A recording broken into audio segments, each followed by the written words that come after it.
और बड़ी खबर, शाम को 7:30 बजे पहुंचेंगे प्रधानमंत्री मोदी, कार्यकर्ताओं को संबोधित करेंगे पीएम। ये बड़ी खबर, बीजेपी दफ्तर पहुंचेंगे पीएम मोदी। इस वक्त की बड़ी खबर, शाम 7:30 बजे प्रधानमंत्री मोदी पहुंचेंगे, बीजेपी दफ्तर पहुंचेंगे और कार्यकर्ताओं को संबोधित करेंगे। इस वक्त की बड़ी खबर हम आपको बता रहे हैं। ये बड़ी खबर है और इंपॉर्टेंट इंफॉर्मेशन ये भी है कि प्रधानमंत्री ने 1.5 लाख वोटों से ज्यादा मतों से जीत दर्ज कर ली है और इसको लेकर भी तमाम कार्यकर्ता काफी खुशी मनाते हुए बनारस में नजर आ रहे हैं। और वाराणसी को लेकर भी अक्सर कहते हैं प्रधानमंत्री मुझे मां गंगा ने बुलाया है। बीजेपी दफ्तर में पहुंचने वाले हैं 7:30 बजे। अब कुछ देर में प्रधानमंत्री नरेंद्र मोदी कार्यकर्ताओं को संबोधित करेंगे, उनमें जोश भरने का काम करेंगे क्योंकि कार्यकर्ता भी जबरदस्त तरीके से जोश में नजर आ रहे हैं। ये देखिए आप, ये तस्वीरें इस वक्त हम आपको दिखा रहे हैं, भारतीय जनता पार्टी नितिन गडकरी की तस्वीरें।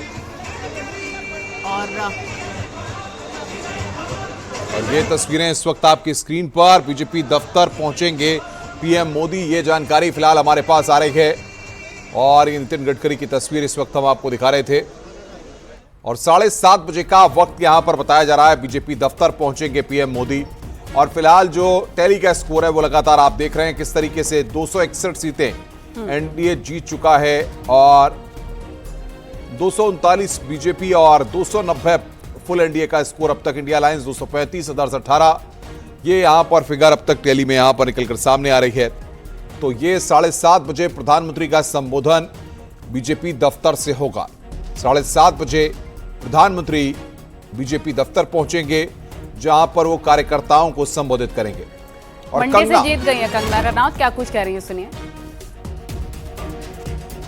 बहुत भावुक हूं इस वक्त और खासकर सारी मंडी की जनता को मैं बहुत आभार व्यक्त करना चाहती हूं कि उन्होंने भारतीय जनता पार्टी को चुना, उन्होंने हमारे प्रधानमंत्री नरेंद्र मोदी जी के सुशासन को चुना। और डेफिनेटली मेरे लिए पहली बार थी। और जैसा सब कहते हैं कि खास करके मंडी की सीट में बहुत ज़्यादा एक हॉट सीट बन के थी, वो तो एक मंडी के लिए ये एक अस्मिता का और स्वाभिमान का भी एक प्रश्न बन गया था, जिस तरह से मंडी के बेटियों को और हर तरीके से मंडी को बदनाम करने की कोशिश की जा रही थी। खैर, अब वो बातें सब हमारे पीछे रह चुकी हैं। महिलाओं को ये एक नया आत्मविश्वास देगा और मंडी जो है प्रधानमंत्री जी के नेतृत्व में बहुत विकास करेगी। जीत के बाद क्या बदलाव होता है मंडी में, लेकिन इसी बीच एक बड़ी खबर मिल रही है। प्रयागराज जिले के इलाहाबाद लोकसभा सीट पर कांग्रेस प्रत्याशी उज्जवल रमण सिंह ने धमाकेदार जीत दर्ज की है। उन्होंने बीजेपी प्रत्याशी नीरज त्रिपाठी को करारी शिकस्त दे दी है। और इलाहाबाद लोकसभा सीट पर 40 साल बाद कांग्रेस प्रत्याशी ने जीत दर्ज की है। इससे पहले 1984 में मिलेनियम स्टार अमिताभ बच्चन ने इलाहाबाद सीट पर हेमवती नंदन बहुगुणा को हराकर जीत दर्ज की थी। पर 40 साल बाद कांग्रेस ने जीत दर्ज की है और कांग्रेस प्रत्याशी उज्जवल रमण सिंह हमारे साथ हैं, उनसे बातचीत करेंगे। उज्जवल जी, सबसे पहले आपको न्यूज़ 18 की ओर से बधाई, आपने बड़ी धमाकेदार जीत दर्ज की है। कितना विश्वास था इस जीत को लेकर और किस तरह से मेहनत की थी? निश्चित तौर से प्रयागराज की देवतुल्य जनता पर विश्वास था, उनका आभार व्यक्त करना चाहता हूँ। इंडिया गठबंधन के सभी कार्यकर्ताओं का आभार व्यक्त करना चाहता हूँ कि जिनकी मेहनत के बदौलत आज ये दिन आया है।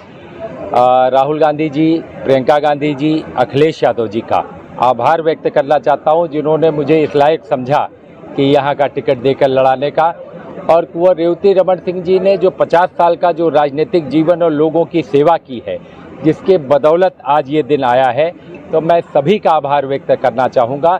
दिल की गहराइयों से मैं सभी को धन्यवाद देना चाहता हूँ कि बिना इनके ये सारी चीज़ें मुमकिन न होती। कौन सा ऐसा फैक्टर था जिसने इस जीत का रास्ते को तय किया? देखिए, मैंने शुरू से बात कही है कि जनता ने इस चुनाव को लड़ा है और ये आज के रिजल्ट में साबित हो गया। ये उज्जवल रमण सिंह की जीत नहीं, प्रयागराज की जनता की जीत है।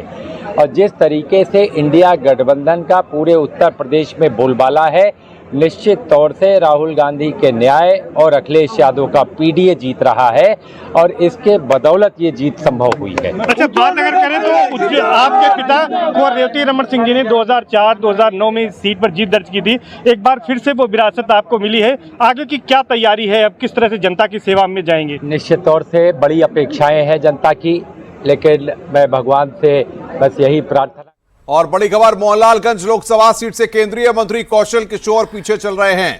एसपी प्रत्याशी आर.के. चौधरी करीब 1 लाख वोट से आगे चल रहे हैं। यह बड़ा अपडेट आ रहा है। आर.के. चौधरी ने अपनी बड़ी जीत का दावा किया है। मोहनलालगंज से इंडिया अलायंस के समाजवादी पार्टी प्रत्याशी आर.के. चौधरी केंद्रीय मंत्री कौशल किशोर से अजय बढ़त बना चुके हैं। लोग एकजुट होकर उत्तर प्रदेश के अंदर खड़े हैं और हम पूरी तरीके से इंडिया गठबंधन की सरकार बनाने के लिए खड़े हैं। तो क्या लगातार क्या एनडीए में भी एक आपका बयान और भी आ रहा है कि जो राष्ट्रवादी होंगे वो इंडिया में आएंगे, इस तरीके से क्या? मैंने कहा ना कि जो संविधान को बचाने की बात करेगा, जो आज बेरोजगारी को दूर करने की बात करेगा, महंगाई को कम करने की बात सोचेगा, वो जरूर इंडिया गठबंधन के साथ आएगा, क्योंकि तो कॉरपोरेट की सरकार है। कॉरपोरेट में जो वहां से आदेश होगा अडानी अंबानी का। और बड़ी खबर, बीजेपी दफ्तर पहुंचेंगे पीएम मोदी। शाम 7:30 बजे पीएम मोदी पहुंचेंगे, कार्यकर्ताओं को संबोधित करेंगे। बड़ी खबर हम आपको बता रहे हैं, भारतीय जनता पार्टी के दफ्तर पहुंचेंगे पीएम मोदी। शाम 7:30 बजे पीएम मोदी दफ्तर पहुंचेंगे, कार्यकर्ताओं को संबोधित करेंगे। और जाहिर तौर पर ये आज सुनना होगा कि प्रधानमंत्री अपने संबोधन में क्या कहते हैं, क्योंकि जाहिर तौर पर जो मैंडेट मिला है उसके बाद क्या मैसेज दिया जाता है।